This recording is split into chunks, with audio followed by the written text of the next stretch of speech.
Cinemajaw is sponsored by Overcast, an independent podcast app that embraces the open world of podcasting instead of locking it down. No exclusives, no premium content, no paywalls. Just a great podcast app for everyone. Get it for free in the App Store. And we thank them for their support.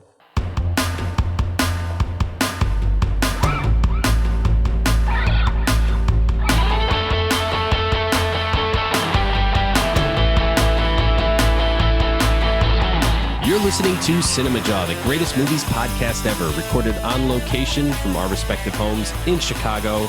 My name is Matt Kay, and with me is... Rye, the movie guy, and sitting inside the fish tank is Filmy and Phil.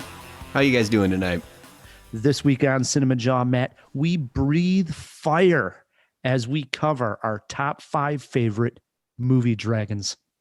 Are dragons like something that you were afraid of as a kid, or were you into them? You don't strike me as the D&D type. Believe it or not, this is going to shock you, Matt. I was the D&D type. Yes, I played really tons, hours and hours of Dungeons and Dragons when I was a kid. Wow, polyhedral dice are in your past. This is actually something I never knew about you. Yes. I would play a ranger, and it was fantastic. I've spoken about my brother. He was like 5 years older, which was the perfect age for a dungeon master, since he was a little bit older and being able to be a bit more descriptive with all the dungeons and the monsters. And so it was more like the friends of the neighborhood would be the party, and my brother would be the dungeon master of the group. And when we would die, our characters would die, we would actually burn the piece of paper that the character was on. Like you do. And it was very sad. It was very, very traumatic. Do you send it off in a little boat like a Viking? No, I just burned it in the grill. Fire arrows at it. Burned it in the grill and then made a hot dog. Hey, right. If you just like the Vikings. If you had to guess, what character class would you say I probably played the most? You were a thief. There's no doubt you were a thief. See, the lovable rogue, slimy thief, backstabbing. Can't trust him. 100%. That's you. Jeez, man. Well, you're right. Well, we are covering our top 5 movie dragons, and we have a great guest who's going to be joining us this week as well. Yep, Stanek is going to be here in a little while. He's one of the directors of the Chicago Indie Critics, as well as a friend of ours. Excited to have him. Has his own movie podcast as well. We'll be talking to LRA. Besides that, we have more going on, don't we, Phil? Oh, you know it. We're kicking it off week number 2 of Eddie Murphy Week. So we have not only another fact, but we also got another clip. And we have a review of Raya and the Last Dragon, the new film from Disney. Oh, there's the dragon tie-in. Yep. Can't wait to talk about Raya. Matt, I know next week we are planning to review a new Tom Holland movie entitled Cherry. So in honor of Cherry, I thought this would be a good time for you to take LRA on in fruit movie trivia. You picked a good topic, Ryan. I see what you did there. It's probably the worst pun in. There was a pun there. There was a pun. Also with Raya, and I'll talk about this experience I had. This was the second movie I saw at the movie theater since the pandemic started. Right. This was a very small group of critics that went to the press screening that opted to go to the theater and not see the screening link. And it was exciting. And we're going to talk about Raya. And when I came out of that, I thought, God, I hope we get there because this month in particular, there's a couple of big movies coming out. And one of them that I really want to see on the big screen is Godzilla versus King Kong. Yes. I mean, yeah. Who isn't stoked for that, right? Yeah, I really want to see that. The one bad thing, and I'm not no expert by any means. I've done a little research on these two behemoths, but when I think about it, just rationally here, right? The one thing I'm disappointed by is it's really not much of a match. I agree. Yeah. I mean, the winner is like completely clear. We all know who's going to win going into this. Yeah. Right? I mean, I'm looking at the thing and I'm like, the whole entire audience knows that Godzilla is going to be King Kong's going to win. Oh, no.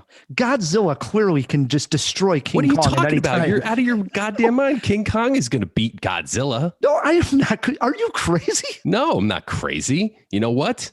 CinemaWAR. You are going down, buddy. You are going down. This is a great idea for a war, Ryan. You're going down. I can't believe nobody bets against Godzilla. I'm telling you that This right is now. the cinema war. This is like the kaiju cinema war. We should put on like suits and just like, beat each other up. Well, I got Godzilla and I'm feeling damn good about it, Matt. All right. Well, we'll see what happens. Wow, we got a cinema war all of a sudden. I wasn't even expecting one this week. This is exciting. It is. I'll still talk about my theater going experience at Raya after we're done with the review.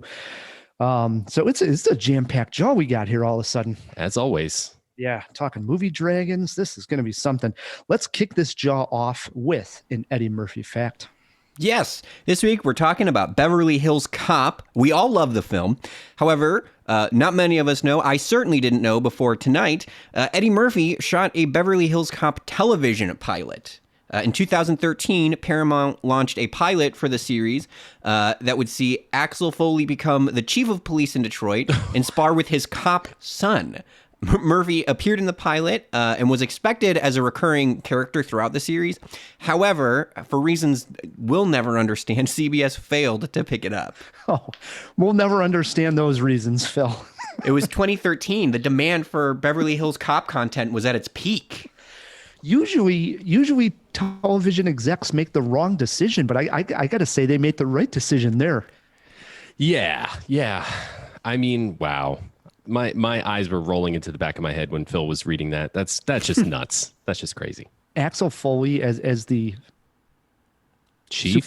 The chief? That's ridiculous. He's a rebel. Do you guys think that if this, I will say, do you think that if this TV show came out like 5 years later in a post Stranger Things environment, things would have been different? Because I will say this is kind of like a progenitor in like that 80s nostalgia. If they could have possibly had that kind of theme and that kind of style to it, maybe, but that's a stretch. It's a big stretch. If you told me Eddie Murphy and Judge Reinhold were back, now maybe we're talking. The Karate Kid works, That's true. Touche. That's a good point, Phil. Indeed. All right. Well, Matt, you mentioned our next guest, Ella Ray Stanek, is the host and founder of the Neon Movie Bunker movie podcast, and also the one of 3 directors of the Chicago Indie Critics, which me and Matt are part of. Finally, Ella Ray, welcome to Cinemajaw. Thanks for having me. It's great to be here. It's great talking to you because you're a podcaster and you're inside a studio, so you're all set up. This is perfect. Yeah, it should, come through nice and clearly, hopefully. Yeah, you sound great. Coming through, right? Yeah, totally. A lot of the guests we've been having, I'm sure you've had this experience, have been like, wearing Apple AirPods or earbuds, rubbing against their shirt. It's been okay, but it's nice to have somebody in a studio. You're making us jealous over there. Well, that wasn't my intent, but I'm happy to be a well-behaved guest. I usually try to be. For at least the first 5 minutes. So the title of the podcast Clock is starting now. Is the Neon Movie Bunker. Yes. Strange name. How does it come up with, and what does it exactly mean? Are you familiar with there are 2 theaters out in the suburbs, one in Woodridge, one in, I think it's Aurora, it might be Naperville, called Hollywood Palms and Hollywood Boulevard? Yes, the Hollywood Boulevard in Woodridge I'm familiar with, yeah. Okay, yeah. In their menu, they have a long, well, not long, it's a couple paragraphs long description of their theory on moviegoing. And in there, they deride those cheap multiplexes and mall theaters as neon movie bunkers. And I just liked the way those 3 words ran together. And we had to look for a new title for our program because the previous title, there were rumors that the people we would name the show after were problematic.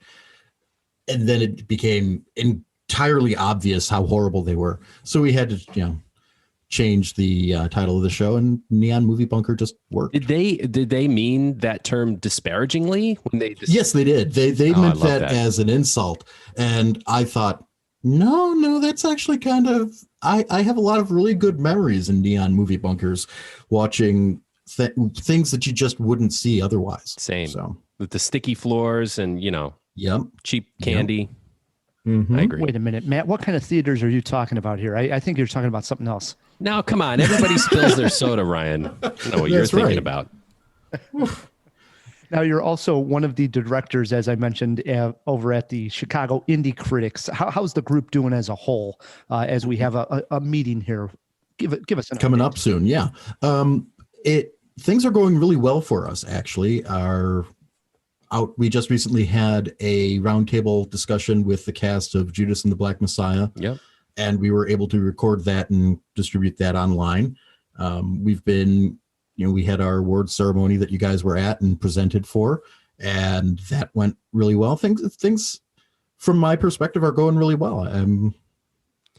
I feel optimistic about things moving forward for us, some ideas that we have. When I see a director like Spike Lee mention us in a tweet and say, thank you, and he tweets one of our awards that he received this year. And I believe it's for the second year running, or maybe it was a year in between. It's the second time that he's won that award from us. Right. I just get so elated when I see something like that. That's great. Absolutely. It's recognizing the work that all of you guys do for this group. Well, and that's awesome. It is. Whenever we have a fellow critic on, I like to ask this question. And speaking of neon movie bunkers, what was it about film, or is there a particular movie that sort of set this passion of yours into motion? Well, I kind of snuck into being passionate about film through being passionate about television first. Okay. And, I started dabbling in video production, and as I learned a little bit more about that, TV got kind of dull for me. And then I saw the movie Seven, sure, which just completely blew my fragile little mind. And I just was hooked, was absolutely hooked. I had always enjoyed movies up until that point, but that one was one of the first movies where I was like, okay, there's a lot of intellect and thought going on in how they're choosing to shoot this and frame it and edit it and everything to that movie. And it just kind of opened up what could be done in film and the amount of work that goes into it. No doubt. It's a great one. I also, going across your sort of bio page on the podcast website, talks about you have a love for kung fu movies and let's call these sort of B-rated action films. Can we throw those in there as well? Where does that come from? I mentioned the earlier love of television. I was essentially raised by my television. So I watched, you hear those averages, average person of this age watches 7 hours of television per day in their life. And you think to yourself, my God, how could that average be so high? I only watch like 2 hours when I get the chance. It's because of me. You're ruining the curve for us here, Ellery. Right. I am the curve breaker there. I just watched so much TV, and in particular, I loved the local UHF stations, and they would show old kung fu movies. And, when you get to see, as a young kid, you get to see something like Enter the Dragon for the first time, you're like, whoa. Sure. That's amazing. So, I just got kind of hooked on that, and all of the late night movie features. There was one channel that it was always Noir Week when they were doing their late night movies. There had another channel that would do, different themes, like they'd follow old musicals of the catalog of old films that they had to display. And I was up till like 3 o'clock, 4 o'clock in the morning watching these, and I just absorbed all of it as much as I could. Nice. The creature features, Svengoolie type stuff. Yes. Svengoolie is a personal hero of mine. I will gladly say that. I've been watching him since before time was time. He's great, no doubt. Mm-hmm. Absolutely. Well, Ella Ray, where should we send the jawheads who want to follow along on your take on movies? Where should we send them online? Well, go to neonmoviebunker.com. It's a beautifully designed site. Neonmoviebunker.com. You get all of the episodes there. We also post some occasional news articles, trailers, that sort of thing. And we're available wherever you get your podcasts. So just search Neon Movie Bunker and you'll find us. And as always, I'll put the links in the show notes down below, Jawhead. So check it out. Please do. Now, we do a question when we have a theme and we're celebrating an actor such as Eddie Murphy. We throw some movies out. We play Destroy Spielberg remake. And we've done this a few times. And Matt, I think this might be the toughest 3 I'm throwing out ever. Here we go. Oh, no. There's been some tough ones. Keep one, destroy one, Spielberg remake. And your 3 films are Trading Places, Beverly Hills Cop, and Coming to America. Oh, this is painful. This is painful. You got to destroy one to start. Which of those 3 do you destroy? Trading Places. Ouch. Wow. As much as I love Trading Places, and Murphy's fantastic in it, and the way he works with Aykroyd is just amazing, and it's sadly always relevant. But that is the least of these 3 in my mind. The one to get a Spielberg remake, Beverly Hills Cop. Wow.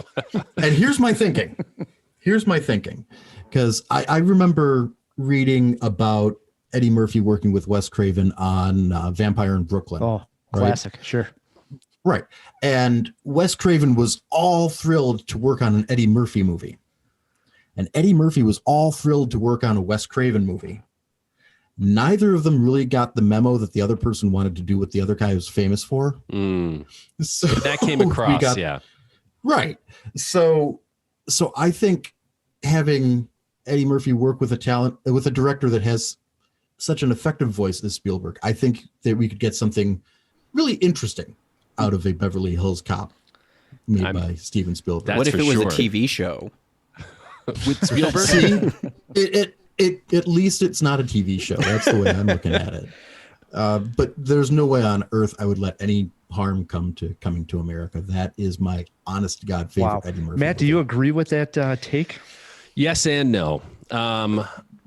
Yes, and that I'm right, and no, and that you're absolutely wrong. I'm right. No, I don't think you're right completely. You're right about one thing. Coming to America is the one I will keep. It is a treasure. It is probably not only my favorite, but the objectively best Eddie Murphy picture. It's his pinnacle. However, I do not agree with you about destroying Trading Places, which may be his second greatest film. I would destroy Beverly Hills Cop. If you really want to see Eddie Murphy in a crime procedural type buddy cop thing, you can always go to 48 Hours, right? It's not going to take that away. True. So that leaves us with a Steven Spielberg remake of Trading Places. And I don't know where to put Tom Hanks in this one, but I guess as the Dan Aykroyd character. Let's get Dan Aykroyd back. No. You get Dan Aykroyd and Tom Hanks to play the 2 rich old dudes. There you go. Perfect. I love it. What's funny on this one, I just rewatched Coming to America, getting ready for the sequel, which we'll also be reviewing next week, Coming to America too. And it was not my favorite Eddie Murphy. So out of those 3, I would actually destroy Coming to America, believe it or not. For me, I love Beverly Hills Cop. I just adore the film, so I would leave it the same. And then we'll go with that Spielberg remake of Trading Places. I'm on board with that, Matt. You are a big Judge Reinhold fan, too. Who isn't? Who isn't? Well, yeah. I mean, vice versa with Fred Savage. Sold. Gremlins. He was in Gremlins? Yeah, he was Gerard, the neighbor, right? No, he was the awful boss at the bank. Oh. No kidding. I got to rewatch Gremlins. Was the awful little yuppie guy. His second collaboration with Phoebe Cates? Yeah. All right. Boy, learned a lot today, aren't we? Yeah. Good stuff. All right. So LRA is sitting in on this entire jaw. He has his top 5 movie dragons picked out. And speaking of dragons, Matt, we saw Raya and the Last Dragon. That's right, Ryan. Disney's latest feature animation, Raya and the Last Dragon, directed by Carlos Lopez Estrada and Don Hall, is hitting theaters and Disney Plus. Can a non-musical action adventure starring Awkwafina as a dragon breathe fire into the hearts and minds of moviegoers, or does it just smolder and puff? Ryan and I fired up the stream to find out.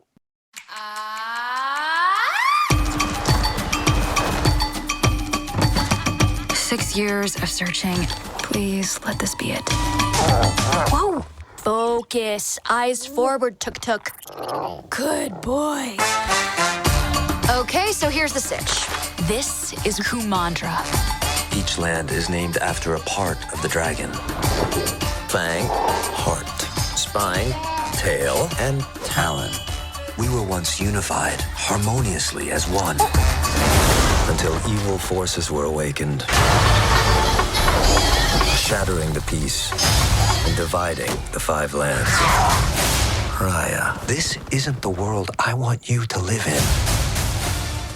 The story of Raya introduces us to the land of Kumandra, once idyllic and united, protected against threat by the magical dragons that live there. During a great battle, most of the dragons were defeated, and Sisu, the last dragon, concentrated all of her magic into a single dragon gem to save the humans from the mindless Droon, shapeless, amorphic creatures that turn living things into stone with their touch. Without the dragons to guide and protect them, the humans of Kumandra have split into 5 warring factions, each bent on possessing the dragon gem for themselves. Raya is the princess of the realm of the heart, a faction that controls the gem.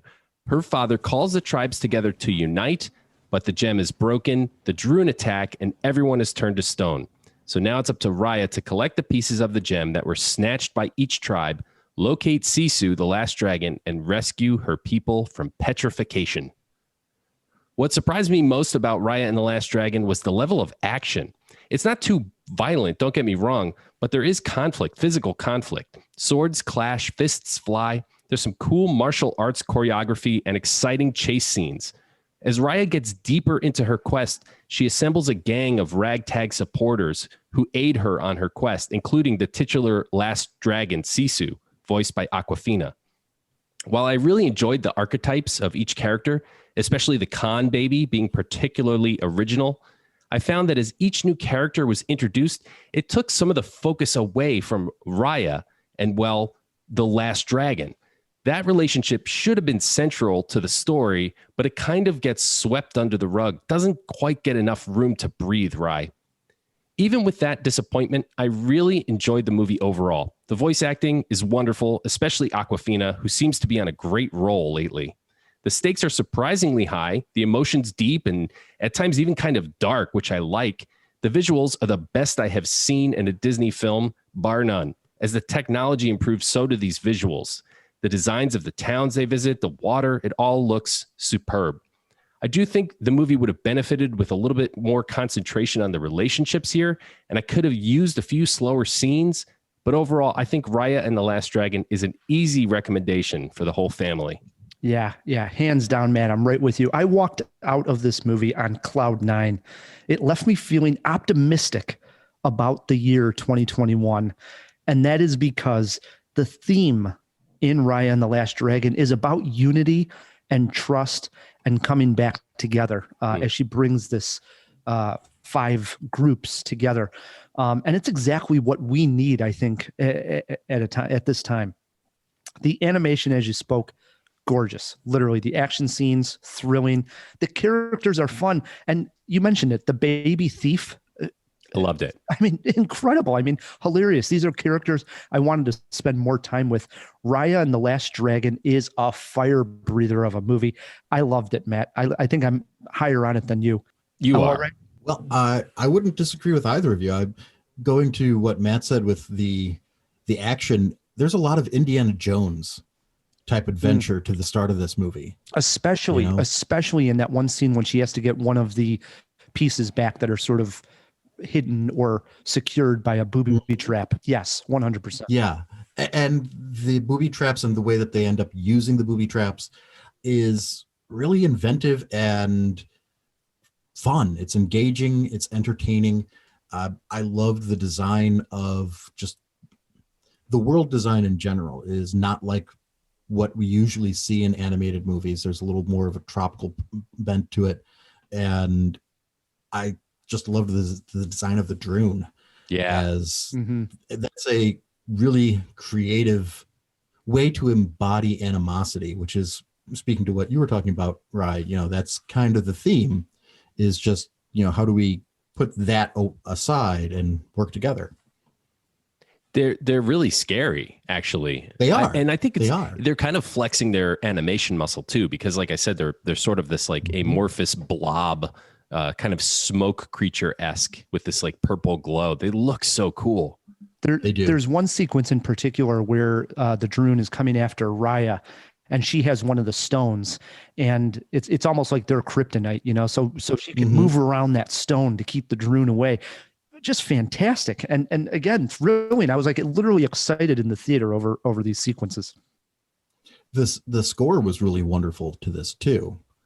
You know, this had some wonderful music to accentuate the action on screen. It's interesting that you say that, because the whole thing that threw me off, I guess I kind of was expecting it to be a musical. I did as little research before going in as possible. I like to come in the dark. And I was hoping it would be the spiritual sequel to Moana that we haven't gotten yet. And it isn't. This is not a musical. No. Did that bother you, LRA? No, not at all. Not at all. I mean, that would have been, it could have been done in this film and work, but that they chose not to doesn't bother me in the least. Made me want to see more material like this, more action adventure material done in animation, because there is no limit to what you can really put on screen. True. Very. You know, we were talking about this group, this motley crew that they put together. The first character that they meet is this boy captain. You know, he mans his own ship. And at the time when they met him, I still wasn't thinking ahead that they were going to then grab one person from each land.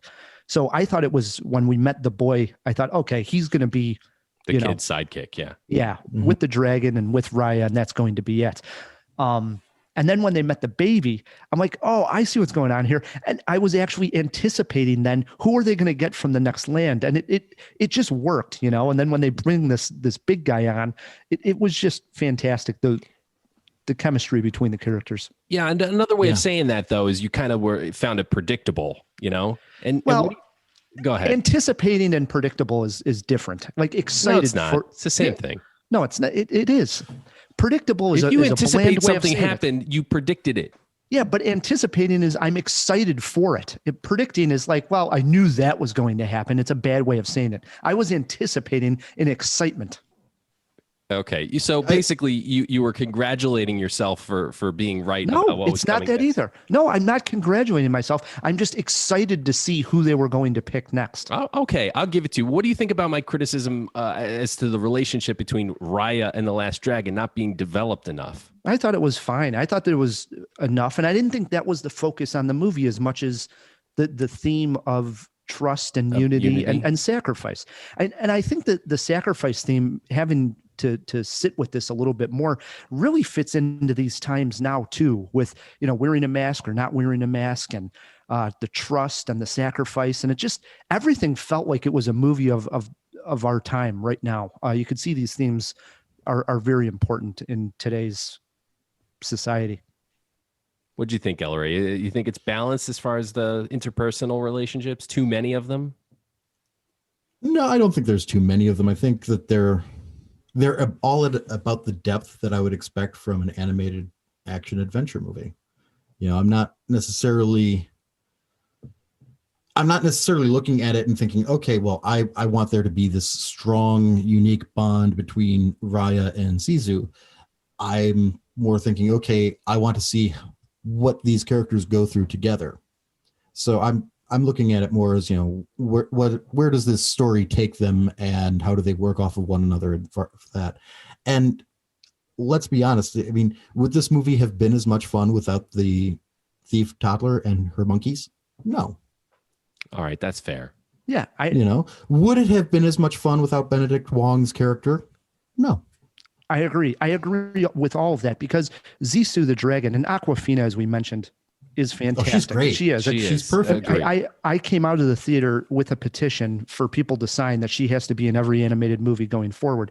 But she would burn out if we didn't have more of those characters in there. I mean, her shtick of the dragon, even though she can shapeshift and turn into a human, it's only going to go so far. And having those other characters involved, I think, helped not rely so much on Zissou, the character. Instead, we got the perfect amount of her. And that's why we're also high up on Awkwafina's performance right now. I'm going to make one more comparison on this. I don't want to beat a dead horse, but when you think about other Disney adventure movies, right? These are both musicals, but you got Aladdin and you got Moana that both have a princess or a prince who is paired up with a magical, upper level like deity kind of character. And it's completely about that partnership between those two characters. Yes, there's other things going on, but we really feel that friendship. It grows, it develops. Maybe that's not the point of this movie. Maybe it's mostly about the unity of the five lands coming together. I respect that, but I still think then calling it Raya and the Last Dragon is a bit of a misnomer. Okay, so what you're saying is you want it to be more predictable and have a title that says Raya connects the five lands. You would have been happy with that. Yeah, no, I wouldn't be. Don't call it Raya connects the five lands. Just call it Kumandra. Boom. There. I just gave it a better title. The Legend of Kumandra. Except, well, okay, the Legend of Kumandra, or the Dragons of Kumandra. There you go. But just Bingo. Kumandra, meh. Why? It worked for Jumanji. Did it? Do I have to acknowledge that it did? I think it works. Yeah, I don't know. I think that if we don't have those side characters, then it just becomes a binary, because this also became a problem with both versions of Aladdin too. At some point, it was just the genie saying, just be honest, and finding more creative and funny ways to say that. Whereas here we have the, Zissou saying, well, try doing this. And it would just be, try talking to them. No. Well, try talking to them. No. Why try talking to them? No. And that kind of dynamic between Raya and Zissou would get old really fast. All right. Yeah. I'm backing down. Yeah, he's more on my side here for sure. That's fine. It's okay. Absolutely. Yeah, I'm just saying I appreciate that Disney has toys to sell too. That's fine. For sure. All right. I'll end it on this. There's two big scenes of sacrifice in the movie. Emotionally moved me as well. One with Raya's father, and then also with Raya and her, has to sort of, come to terms with trusting others and sort of sacrificing, what could possibly be a sacrifice. Both emotionally moved me. So I was completely on board. Thrilling, funny, emotionally moved. That's what I'm looking for in a Disney movie. I'll agree with you on the sacrifices. They were both high stakes emotional. One thing that I think is important too, right? As an animator, I just to see how you guys feel about this too. I wonder, something that bothers me, it feels like Hollywood doesn't always care about representation in animated films in particular. Raya and the Last Dragon is another example of Asian American, or I guess Asian stories that are being directed by white people. And right, Minari just came out, and we love Minari, and it's important. And I wonder, right, like Over the Moon, Big Hero 6, Kubo of the Two Strings, the first Kung Fu Panda, all of these are rooted in Asian culture, but they're directed by white people. Do you think that if they had approached this with people who maybe are close, and again, I get that the casting and the music and the writing are all having Asian American influence, but it just feels like they're gatekeeping this specific role from... I say this as an Asian American animator. Right. But I wonder if that's something that should be in this conversation. It should be. And I believe it is. This criticism is fair and it's out there. My personal feeling on it, and I wonder what you think, is because it's a fantasy and it's not based in real culture or anything that exists out there in reality, I don't think it's as much of a transgression or an appropriation of any real cultural things. But that being said, this does feature an entirely Asian cast. So I don't know. I don't know how to feel about it. What do you think, Rye? Well, I'm sort of on board because it's this particular story. It's slightly different than Over the Moon, which was, exactly taking, a lore that actually exists already. This is a little bit different in the sense that it's fantasy, as you had said, Matt. I mean, it's leaning on some of these older stories, but it is its own thing. But I think it's worth bringing up and talking about for sure. would agree that there does seem to be a bit of gatekeeping. I will say, though, that Disney is a massive Hollywood studio, and as such, those things move very slowly to react to any sort of cultural progress. And I remember growing up, there were no cartoons that focused on Asian folklore or Asian characters that I could see. And now, there are some. Disney has made their two Mulans. They've, made Raya and the Last Dragon. We've had Moana. We've had these different cultures start to get seen. So I definitely would want to see I would like to see what an animator from that culture would say or do with that material. No doubt about it. I'm just, I guess, every so often we have to take a look and say, okay, things can definitely be better, but we have made some progress. No, I agree. I just think it's interesting because even Into the Spider-Verse, which is a great film, but cultural identity is such an important aspect of Miles Morales' character, right? And we understand why Black directors need to make Black Panther, and it just seems like Hollywood is not there yet with these animated films, as if. And I think that there is some cultural disconnect because I think we sometimes think these are kids' movies and it's not important. Right. But yeah, I think that would be in fact, I was just about to say, in fact, they're actually more important probably when given representation for sure. Yeah. I totally agree with you. I think just climbing up to the status of animated feature director within a studio is got to be cutthroat. And I'm sure that plays a part in it as well. Just the corporate culture of getting a shot at being director. Mm-hmm. I'm sure. So it's something we need to keep an eye on for sure and keep making noise about. There is no doubt about it. Let's wrap this up with some movie poster quotes, Matt. All right. I have Raya and the Last Dragon is a fast-paced family adventure that doesn't drag on. Jesus. Pretty good, Matt. Pretty good. I like it. I'm in a pun mood today. What could I say? Yeah. I went with trust us in quotes. Raya is great. Okay. It's all right. How many jaws? We're on a 4-jaw scale. Matt K, how many jaws? Listen, I poo-pooed the relationships, but there's a lot to love here. I'm giving it 3 jaws. El Rey, what did you think? I would concur. It's not perfect, but it is so damn entertaining, and I give it 3.5. Oh, all right. Look at how we're going up. El Rey goes 3.5. I go 4 jaws. Wow. Early March 4-jaw movie for me. Raya and the Last Dragon. Well, I'm happy you liked it so much, Ryan. Yes. And here very quickly, how happy I was to see this in the theater also. As I mentioned, there was only 2 other critics in the entire theater. And this was at the Icon Movie Theater. You're familiar, Matt, over there on Roosevelt. Mm-hmm. And funny story was I was running very late for the screening. It was at like 10 a.m. in the morning.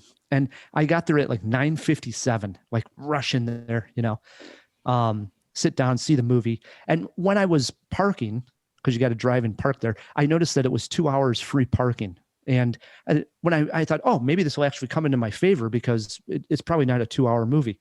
So the movie ended. I see Don Shanahan, our friend, our colleague, talk to him for a little bit. I look at my watch. I got 7 minutes to go until the 2-hour mark. I'm like, oh my God, fantastic. I go down, get in my car. Getting out of that parking garage at the Icon is a science project in itself. I swear to God, there's cameras. It's like a science, yeah, it's confusing. Yeah, for sure. I mean, I made like 13 left turns. I'm still turning. There's symbols. I don't even know what they mean. And finally, I get to the exit with about 5 minutes left to go with the 2-hour limit here. And there's like 8 cars and there's only 1 gate.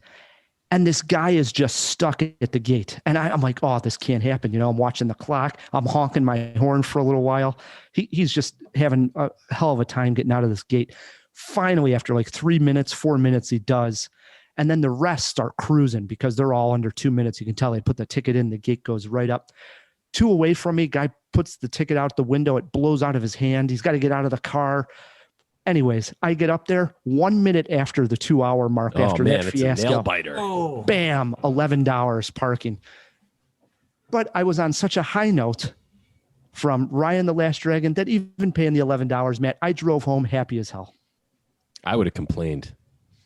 Well, then I couldn't. I was so flustered that I had trouble paying, So then I couldn't. It wouldn't work for me. It wouldn't take my credit card. And the next thing I know, I hear somebody honking, And I'm like, now I'm the guy that's holding somebody else up that's about to hit the limit.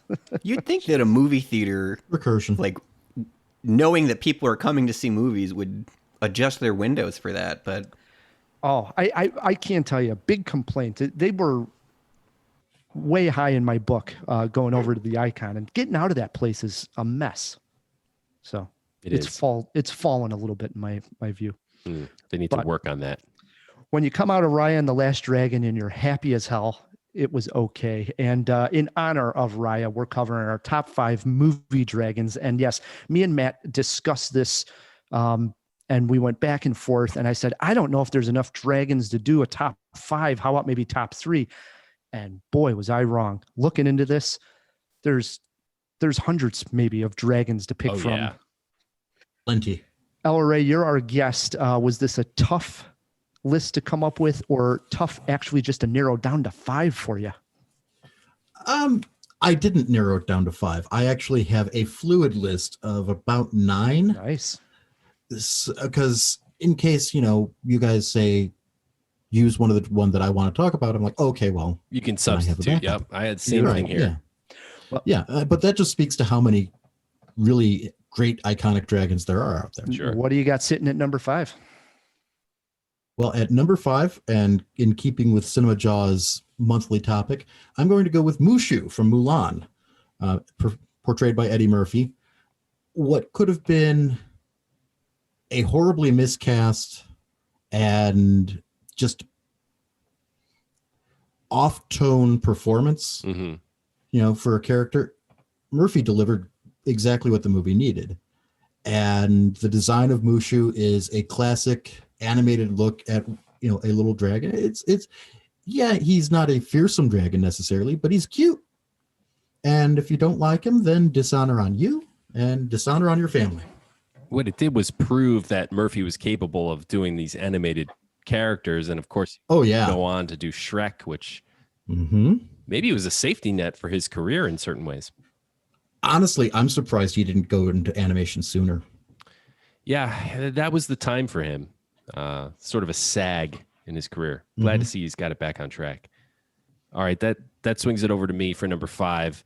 I'm going with a pick that is sure to delight Fish Tank Phil and enrage everybody else.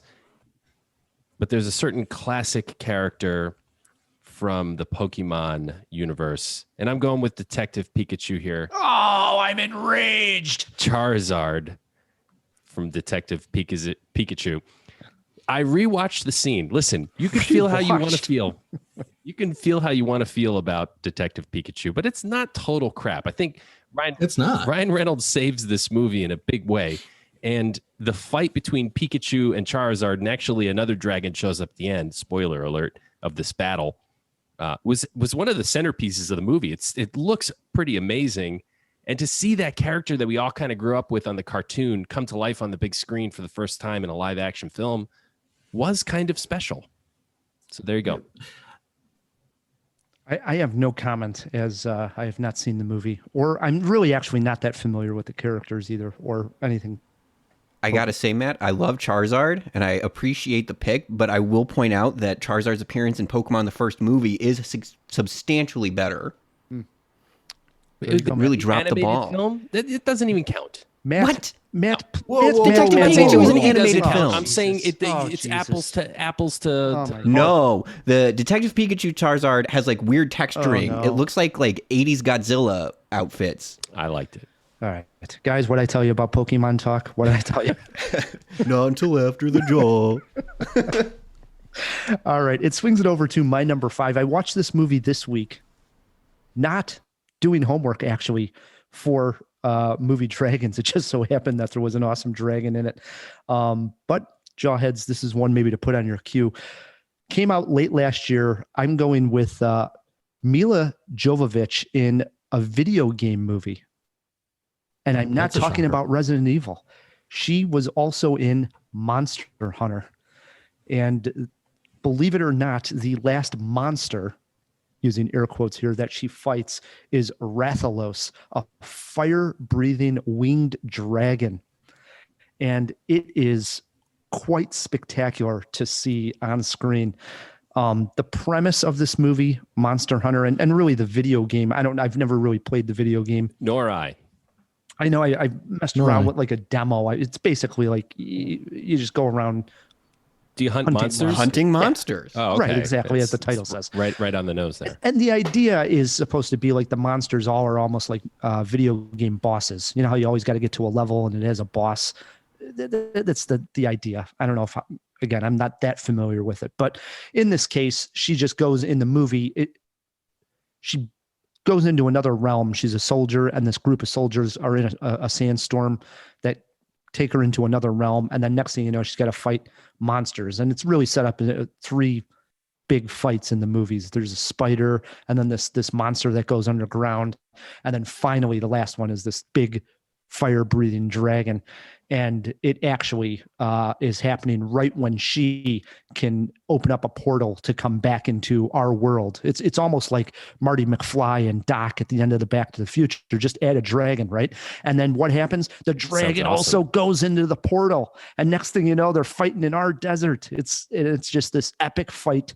And you realize at that time that really humanity is about to be wiped out if it wasn't for Mila Jovovich, and thank the Lord for her because she saves the day. She's done that a few times. Yeah, so often our existence falls upon her shoulders. Yep. Thank the Lord we got her. That was my number 5, Monster Hunter. Swings us into our 4s. Yeah, and that's back to me then, isn't it? Okay, well, dragons were a big part of D&D, quite obviously. And D&D had its heyday in the 80s. And as such, there were a lot of movies that tried to tap into that sort of fantasy. And one of them that did a really good job was Neverending Story. Ah, yes. With Falkor, the Luck Dragon, voiced by Ellen Oppenheimer and done through some great old-fashioned puppetry. And this is the dragon character that immediately came to mind. And I was like, you know what? If I ever wanted a dragon as a pet, it would be that one. And the personality of it, the look of it, it's just a great dragon. No arguments for me, man. Falkor is high on my list as well. It's like a cross between a puppy and a dragon because he's got all those, great shaggy dog qualities to him too. I was going to say, if you ever wanted to take a nap with a dragon, that's the dragon you want to take a nap with. Yes, exactly. That is, he's the dragon as best buddy, as like Snoopy to your Charlie Brown. That's the type of dragon that Falkor is. Napping with a dragon sounds like some kind of euphemism for something. All right. Or a 90s alternative band album. That's totally. It's my Blink-182 cover band. There you go. All right. That swings it over to me for number 4. And I'm going with another pick I think Ryan will disapprove of, because there are so many great actual dragons to choose. But when I hear dragon, especially in an episode where we're reviewing Raya and the Last Dragon, immediately my brain goes to the original Last Dragon that I saw in 1985, and I'm going with Bruce Leroy, the Last Dragon. Sure enough. I mean, I don't even know if Rye the movie guy, who claims to be a movie guy, has ever seen this movie, but the great Roger Ebert held it up as one of his favorite guilty pleasures, reviewed it quite highly that year, said that Prince has done it again in discovering vanity twice in a year. He had just come off Purple Rain, and the Last Dragon himself, the guy's name, also just one word, is Timac. He was just fantastic. And I'm not sure what else he ever did really in his career. He seems so promising in The Last Dragon, but I think he just does Comic-Con now. I don't know. That could be incorrect. Can we throw that in the fish tank, Phil? This one doesn't enrage me as much as the Pokemon pick, just because I don't know this movie. I'm not as familiar with it. Oh, you should definitely seek this one out. It is a treat. It is an absolute treat. And by the way, Taimak was playing the role of Dragon in Fury of the Fist and the Golden Fleece from just 3 years ago.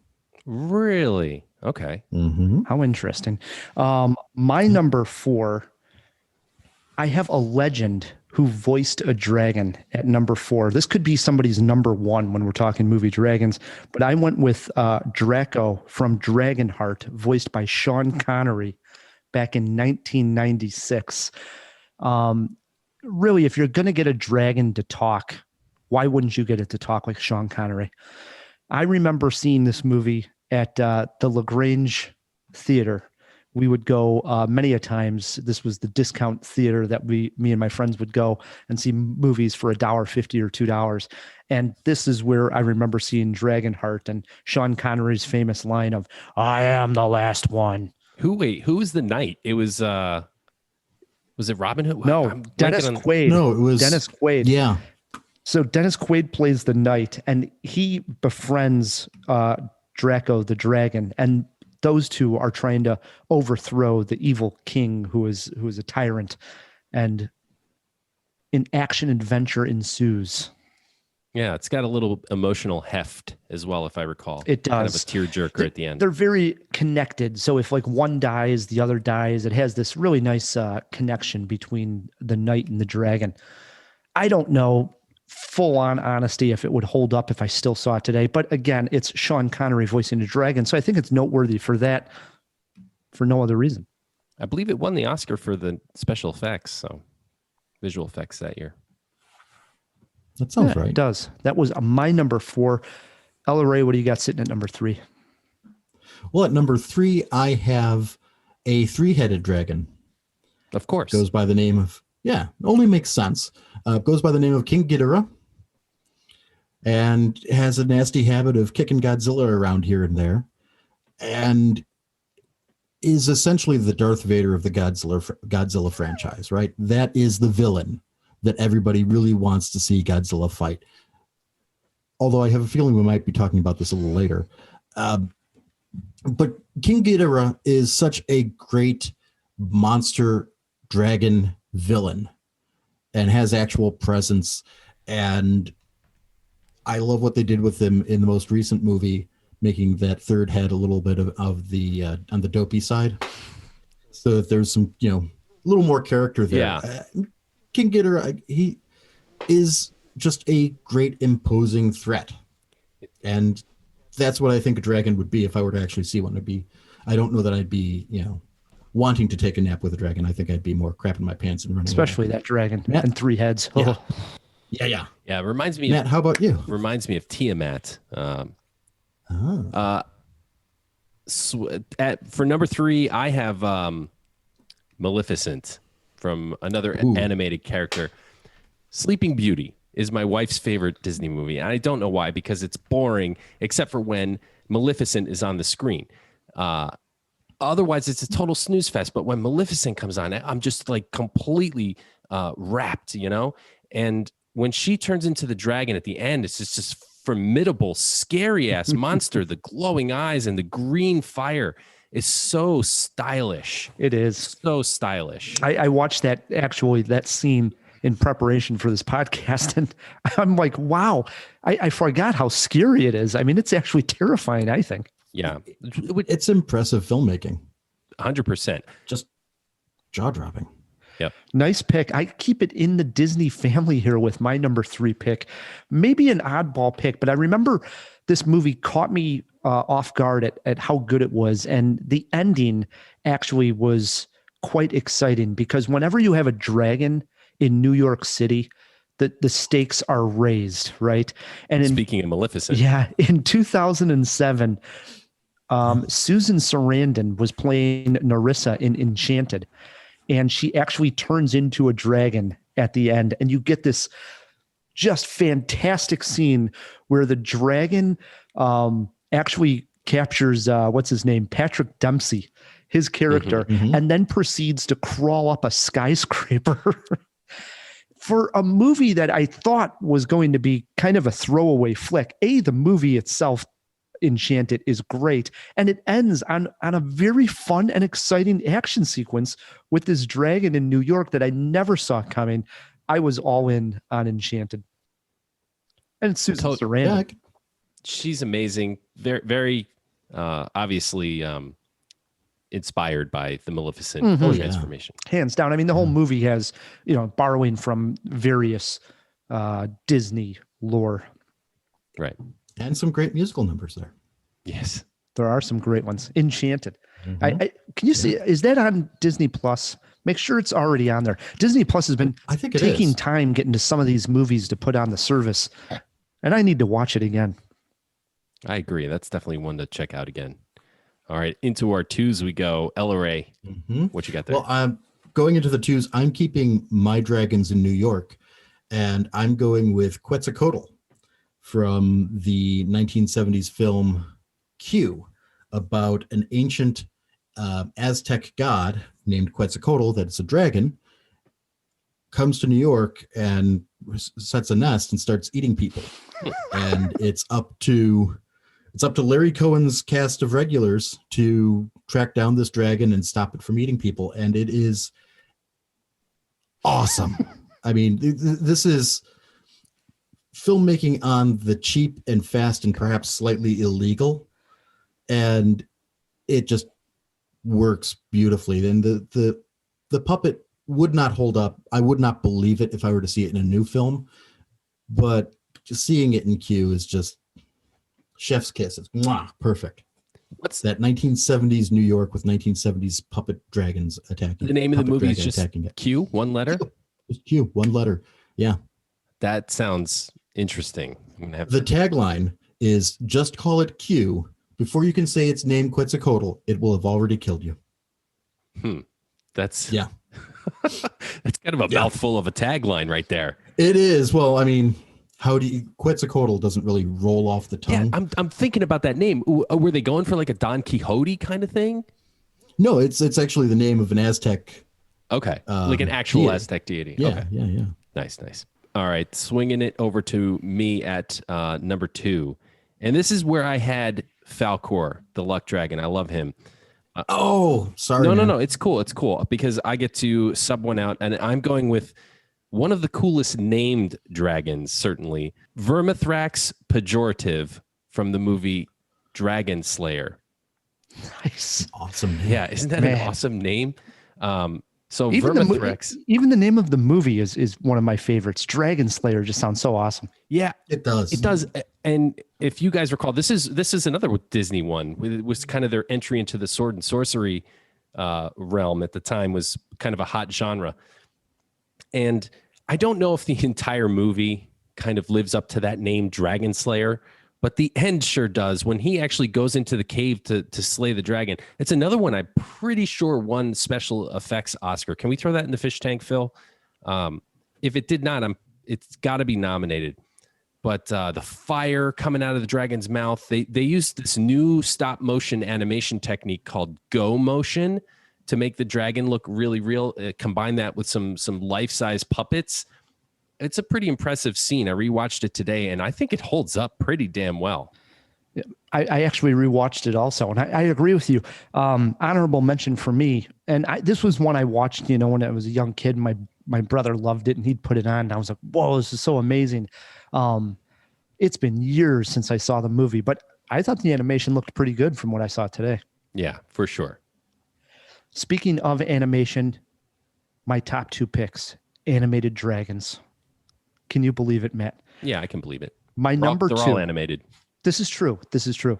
My number 2 came out in 2007, directed by Robert Zemeckis. I really like this movie, Beowulf.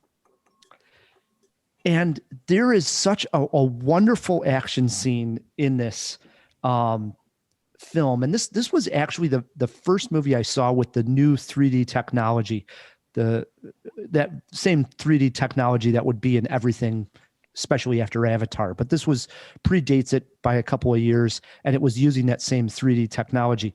And I remember being blown away. Like I wasn't ready for this high quality of 3D in an animated film like this. And The ending sequence involves a dragon coming back to attack Beowulf's castle, and Beowulf attacking this dragon. And it is some action sequence. Yeah.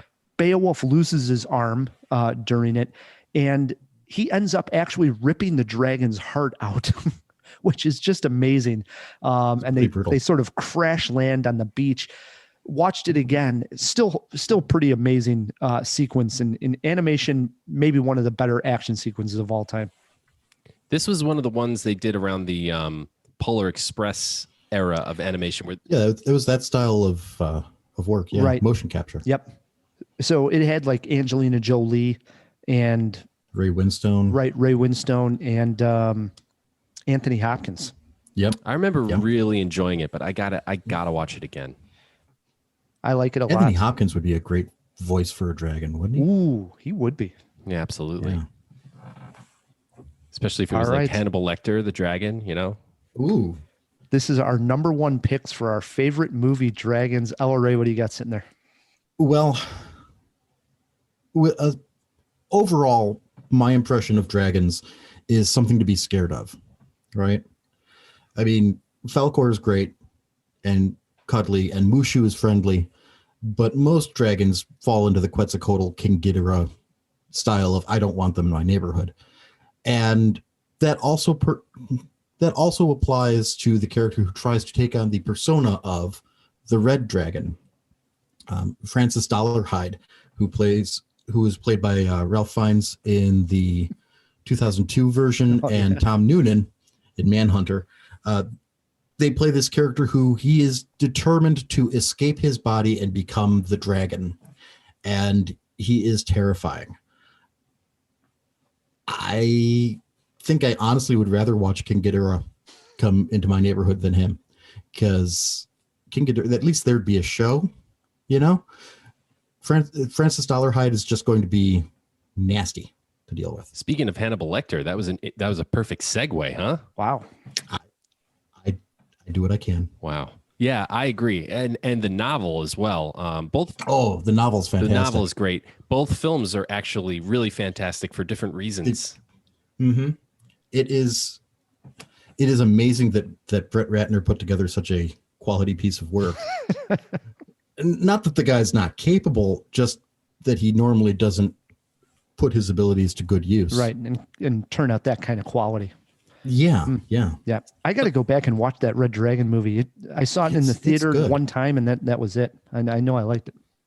Yeah, same here. I believe I've only seen it once also. All right, over to me. And guys, I think we would be really remiss if we didn't mention this movie, Dragon, from the Lord of the Rings, the Hobbit series, Smaug, the great fire dragon who terrorizes Lake Town. There's a couple of choices here. We could go with the Benedict Cumberbatch live action version of Smaug, but I'm going to actually go with Richard Boone in the original 1977 animation, which is the first dragon in a feature film that I was familiar with as a kid. That was my first exposure.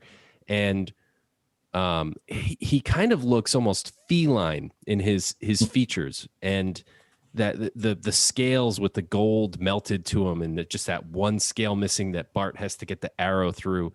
It's fantastic. It's part of legend. It's Tolkien lore. It's great. Smaug was just the symbol of greed and power run amok, and voiced in both films very powerfully.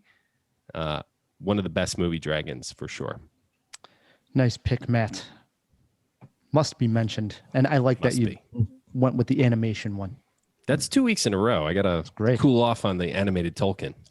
My number one pick is a dragon that can't just have one movie. No, not enough. Can't have two movies. My dragon has 3 movies based on him. Matt, my number one movie dragon is Toothless, Night Fury from How to Train Your Dragon. This is a fair pick. It's fair.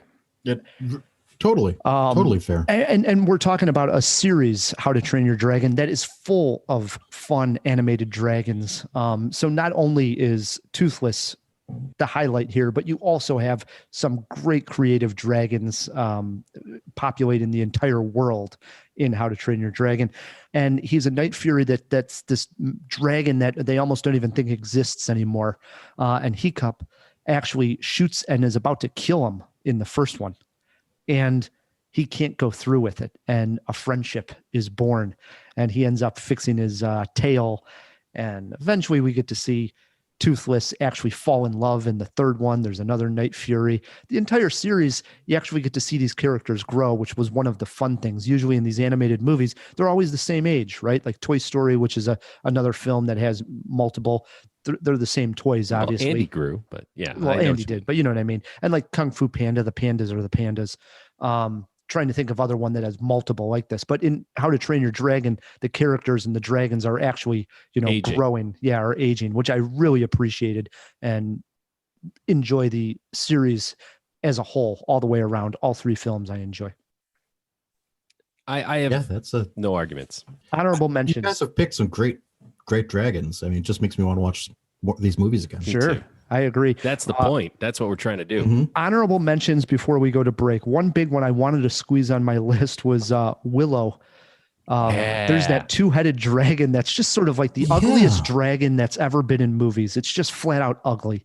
The three-headed dragon from Godzilla mentioned Harry Potter and the Goblet of Fire. Yeah. The Hungarian horntail? Oh, yeah. That dragon. All of them, really, though. They had a variety of dragons, and they all had a great look to them. But that horntail, I think, is the highlight. Okay, I know Matt doesn't like Avatar as much as I do, and it probably hasn't aged as well. But if there was a sequence that was jaw-dropping, seeing that on the big screen and in 3D, it's when they're flying around with the dragons.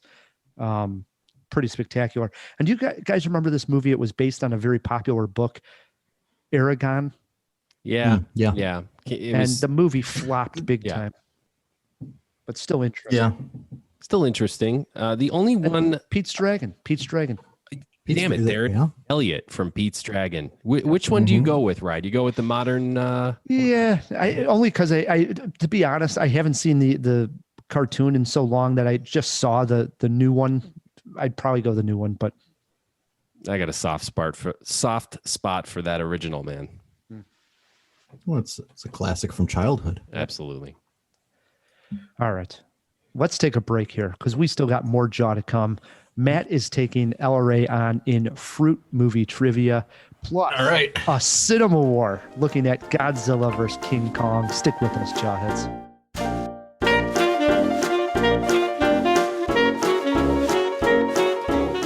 The first Eddie Murphy movie I watched multiple times was 1983's Trading Places. This was one of those VHS movies that the family owned and me and my brother would put on all the time. Just loved it. In this clip, Eddie Murphy breaks a vase and by doing so, makes some money. It's Billy Ray's vase, right? I own this vase, and I can play like Harlem Globetrotter shit with it in, right? Okay, you want Mellow Lemon shit, right? Hey, man, I'm sorry about that. Perfectly all right, William. It was your vase. That's a cheap vase, man. That was a fake, right? I think we paid $35,000 for it. But I seem to remember we estimated its value at $50,000 for the insurance company. You see, Mortimer, William has already made us a profit of $15,000.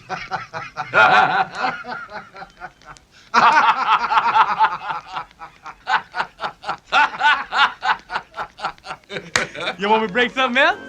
No. Jawheads, I want you to do me a favor. Pull your phone out of your pocket and go to your YouTube app. Search for the Cinemajaw channel and hit subscribe. Really, please do it right now. This will do two things. One, it helps us reach more people. We want to spread the good word about film, and you clicking subscribe really helps us do that. And two, it costs you nothing. That's right. Subscribing to Cinemajaw on YouTube is fun and it's free. Think of it as a donation that doesn't even cost you anything. Even if you just listen to the podcast and never really watch the videos, you subscribing on YouTube helps us make the podcast better too. But please check out a few videos while you're there. We think they're pretty good. So right now, while you're listening, before you forget, take your phone out. It shouldn't even interrupt the show. And go to YouTube, search Cinemajaw, and hit subscribe. And thank you so much.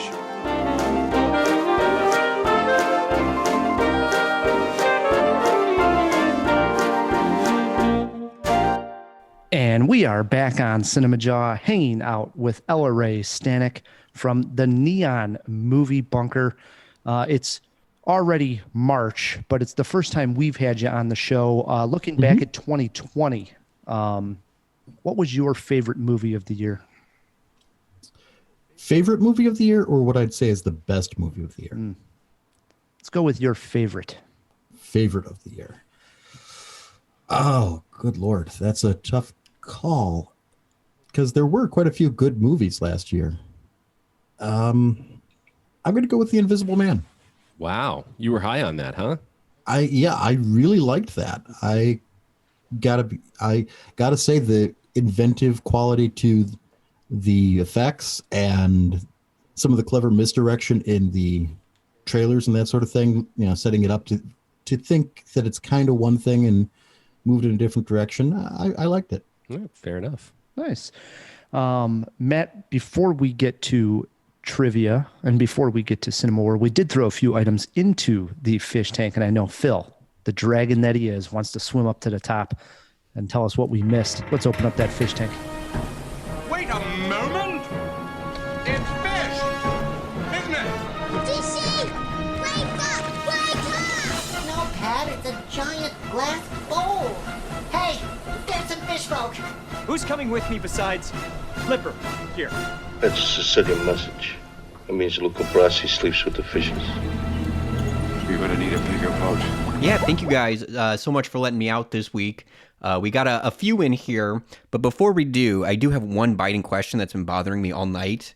Okay. And maybe it'll come up later. I actually don't know. I hope I'm not spoiling anything. But is Godzilla a dragon? This is a good question, Phil. So is he reptilian? Would you say yes or no? Is he sort of a reptile-esque sort of? Yes, I would say yes. It's like a nuclear bomb. He's a dragon. Was a regular lizard and then came like what it is now, right? I don't think of him as a dragon. I don't think of him as a dragon either. I don't think of him as a dragon. But when you say is Godzilla a dragon, well, what else is he? The one that gets me is like it's Godzilla. The atomic breath. Right. Hey, what? Come on, let's not ruin the CinemaWAR, guys. Okay. All right. Okay. Well, that's out of the way. So we'll jump into our questions. The first one is Timex still doing anything? Yes. As Ella Ray said, he was in The Fist of the Golden Fleece, and he's been in a few things here and there. To be honest, I don't know how many of them are particularly noteworthy. Some TV, some movies. But the most interesting thing I found about him is that his Wikipedia page is so frustrating. I was more mad. I've never been more angry. His filmography is listed in reverse chronological order. So it's his most recent stuff first. I don't have a reason to be mad. They're giving me the information I was hoping for, but I'm compelled to at least say this is frustrating. You like descending instead of ascending, or vice versa. No. I like it being with the first thing he was in. Yeah, this starts with the last thing. Just start at the bottom and go up top. Phil. I know that. I'm just some things I swear are lost on you, Matt. I'm playing along. The next one, another one to frustrate everybody, is Enchanted on Disney Plus. It is not on D Plus yet. Disney is really giving us no way to know how they love us. We have nothing. I knew it. I had a feeling because I've been on Disney Plus, and I think I would have watched it if I came across that. To be honest, I do feel like this is it is a good movie, but I don't think Disney's necessarily proud of it because I don't. You don't hear about it that often. Yeah, they got. They are Amy Adams, Susan Sarandon. I think they're proud of it. Okay. Dempsey. Yeah, they've got Disenchanted is actually the working title from my understanding. Really? Wow. Yeah, that's great. That's a cool title. Better than Raya and the Last Dragon. Maybe that's why it's not there yet. They're waiting to generate that headline. It's different. Yeah, maybe. And then our last one, did Dragon Slayer win any Academy Awards? And it was nominated for one. Matt, what were you saying? It was practical effects that you thought it was effects, in there? Yeah, I think it was not. Surprisingly, it was not in there. Its hat was in the best soundtrack ring, and it did lose. However, it is truly amongst giants. It lost to Chariots of Fire. Hey, truly, why bother having that category that year? Yeah. Classic. Was that everything? That's everybody. All right, jump back in there, Phil. You betcha. Matt, it brings us to a segment called CinemaWAR. The war, it works like this. Me and Matt were fighting on a topic. Our guest, our jury this week, Stanek, is playing just that, judge and jury, and telling the jawheads at home who he thinks won this cinema war. We're talking Godzilla. We're talking King Kong. Phil, what are we talking? Yes, this week on CinemaWAR, it's Beauty, me, and the Beast, and the other Beast. Godzilla vs. King Kong is coming out, and Matt and Ryan are headlining the fight. Matt's among royalty and going to be going bananas for King Kong. Ryan's dropping the nuke in the name of Godzilla. The combatants for this cinema war are ready, and we are all ready to rumble. Ryan, when trying to win an argument, you need to go with historic precedent. This is not the first time King Kong and Godzilla have clashed. In the original 1962 Toho kaiju film, King Kong wins. Godzilla is challenger to King Kong's champion. Historical precedent, my friend. Matt, this fight is not even close. Matthew Broderick is a tough opponent for Godzilla, all right? You must have missed the last film entitled Godzilla, King of the Monsters. Key word here, king. He defeated a 3-headed dragon. He can handle a 1-headed King Kong. And that's with one of his small little arms tied behind his back. Yeah. Have you ever seen Godzilla jump or even look behind him for that matter? Sure, he's big and spiny, but he is stiff. Kong can leap and jump and swing. He has hands for feet. Hands for feet, Ryan. Kong climbs buildings and Godzilla just smashes through them like an idiot. Agility beats brute strength. There is a Wikipedia page dedicated to Godzilla's signature weapon, which is the atomic heat beam, also known as the atomic breath. The description is this, Matt: a nuclear energy that is generated inside of his body uses electronic magnetic force to concentrate it into a laser-like high-velocity projectile that unleashes from its jaw in the form of a blue or red radioactive beam. He can burn Kong to a crisp. Kong is going to be a hairless monkey for sure. Yeah, if he can hit him. In ape versus lizard, the apes always win. Arnie versus the Predator. Mario versus Bowser. Matthew McConaughey versus J-Lo. As storytellers, we more closely identify with the ape and cast him as our surrogate. The ape will win because the ape is us, and we created the story. No, Matt. King Kong has wandering eyes. He falls for Hollywood blondes harder than Leonardo DiCaprio.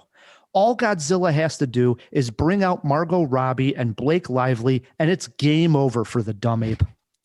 I will end on an intelligence note here, Ryan. King Kong is probably smarter than you, whereas Godzilla has a literal lizard brain. That makes Kong the Batman in this scenario. He can outthink, outplan, and outmaneuver Godzilla.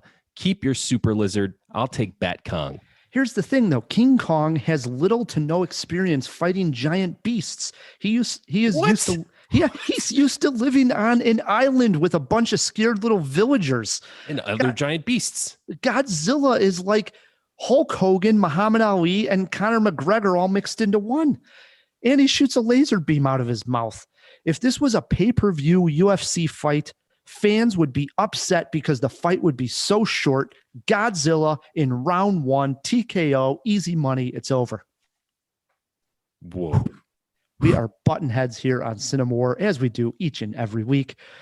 Ray, what did you think of this CinemaWAR? I don't know how you judge one like this. Well, impartiality is important. For sure. And also non-existent. Because I have a distinct loyalty when it comes down to Kong versus Godzilla. So I'm sorry to say that does factor into my ruling, but it would be dishonest to say otherwise. I am going to have to give this one to Rye. Yes. Oh, if you take a look here at my lighter. Oh, that is a nice lighter. Yeah, I've got this awesome Godzilla lighter. And this is just one minuscule bit of the Godzilla ephemera that is around my house. My pet cat is named Zilla. I don't have a cat named Kong. And I don't know that I ever need a cat named Kong. The ape's going down, man. The ape is going... Actually, I don't think the ape is going to die. I don't think that's what's going to happen in the film. But if they were to have a knockdown, drag-out fight where only one of them could walk away, it's going to be Godzilla. There we go. I agree. What is a king to a god? Ooh. See, Rye, you should have used that line. That was a good line. That was good. Wow. Well, Matt, that earns me 20 seconds of jaw time to rant and rave on whatever I want. And we'll just keep with what I was talking about, that I hope we get to see this one on the big screen in a safe way, because you can't go see King Kong and Godzilla on a TV screen. I would just be so damn upset. I'd rather wait until I was vaccinated and then go see it on the big screen instead of watching it at home, you know? Yeah, man, I'm right there with you. I hope we can do it and do it safely. Yeah. All right, it is time to play some movie trivia in honor of Tom Holland's new movie, which we'll be talking about next week, entitled Cherry. We're playing fruit movie trivia. It works like this. Ella Ray, you're our guest. You get to choose if you want to go first. Let Matt K go first. There are steals, and if you get hung up on any questions, you get one rescue. Rescue me, Ryan. I have clues to all the questions. Okay. Start off easy. They start off easy. Matt, please, after you. Oh, thank you, sir. Question number 1 over to Matt K. Fruit movie trivia. Here we go, guys. In 2008, Seth Rogen, James Franco, and Danny McBride made this stoner classic. Pineapple Express. There we go. He is on the board 1-0. Question 2 over to Ellery. Malcolm McDowell made one movie with Stanley Kubrick. Came out in 1971. Name it. Clockwork Orange. Is correct. 1-1. Everybody perfect. Question 3 over to Matt K. In 1991, Jessica Tandy, Kathy Bates, Mary Louise Parker, and Chris O'Donnell star in this film about nursing home residents recalling stories from their past. So I see what you've done here. You've tried to trick me, because most people think of this as a vegetable, but technically it is a seed-bearing fruit, fried green tomatoes. Oh, yes. And a delicious one. It is. Yes. Where would we be without tomatoes? That is correct. Yeah, no pizza? Yeah. Oh, man, the lovely tomato. 2-1, Matt. Question 4 over to LRA. Name the director of Tangerine and The Florida Project. I could use a hint, Ryan. Help me out here. Wow, a rescue on question number 4. Your clue is, this clue has been baked for you.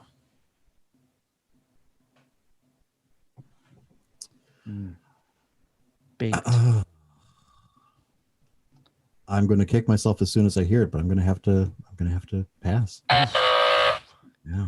Matt, chance for a steal and to take a commanding 3-1 lead. Yeah, these were both high on my list, each for their respective years. Sean Baker. Baker. Yes. There we go.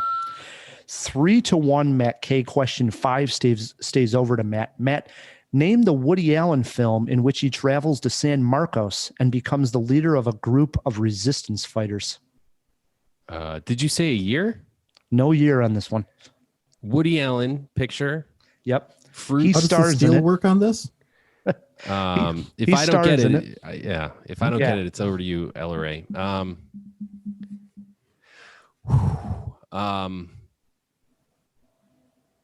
Is it just called Bananas? That's my guess. That is correct. Yes, it is Bananas. 4-1, Matt K. Question 6 over to LRA. The great director John Ford won 4 Academy Awards for Best Director, which is just unreal. One of them was for this 1940 film that saw Henry Fonda pack up his family and head to California looking for a better life. The Grapes of Wrath. is correct. 4-2. 2 questions left. Matt, question 7 is over to you. Before Michael B. Jordan made Creed and Black Panther with Ryan Coogler, they worked together on Coogler's directorial debut. Name it. Fruitvale Station. Yes, Fruitvale Station. 5-2. Matt, game over. But the last question over to LRA. Name the 1978 parody film that had the taglines, "A new musical comedy horror show, and you've never seen a film like it." Ooh. 1978, you said. 1978 musical comedy horror show. It's a parody. Wow. That should be right up my alley. Yep. Musical comedy horror show parody. Good Lord. My brain is just dead, I guess. I'm sorry. Matt, any guess? I have a guess. Did you go Tomatoes again? Attack of the Killer Tomatoes? Attack of the Killer Tomatoes. Yes. Oh my God. Oh. Wow. I think LRA, we just had one of those nights where you were off and I just had a good night. I bow to your superior fruit-based film knowledge. I am impressed. We finally found a trivia category that I'm good at. Yes, I just love being able to end on a Attack of the Killer Tomatoes. Always fun. Always. Yeah, if it came down to a tie, we call it a jawbreaker. This question would have been over to LRA. Better fruit, blueberries or raspberries? Blueberries. That's correct. It's definitely blueberries. Yeah, 100%. Yeah, no doubt about lemonade? it. Antioxidants, Yeah. I think you're thinking of acai, but... Well, there are still some antioxidants in blueberries, not as many. Real jawbreaker was this: age of Malcolm McDowell. Closest to Matt, you got to guess. He starred in The Clockwork Orange back in the day. I know who Malcolm McDowell is. Okay, just want to make sure you know. He's Dr. Loomis and Caligula. Mm-hmm. God damn, he must be. If he is an 80, he's close. I mean, he's up there with Sutherland. I would say he's 82.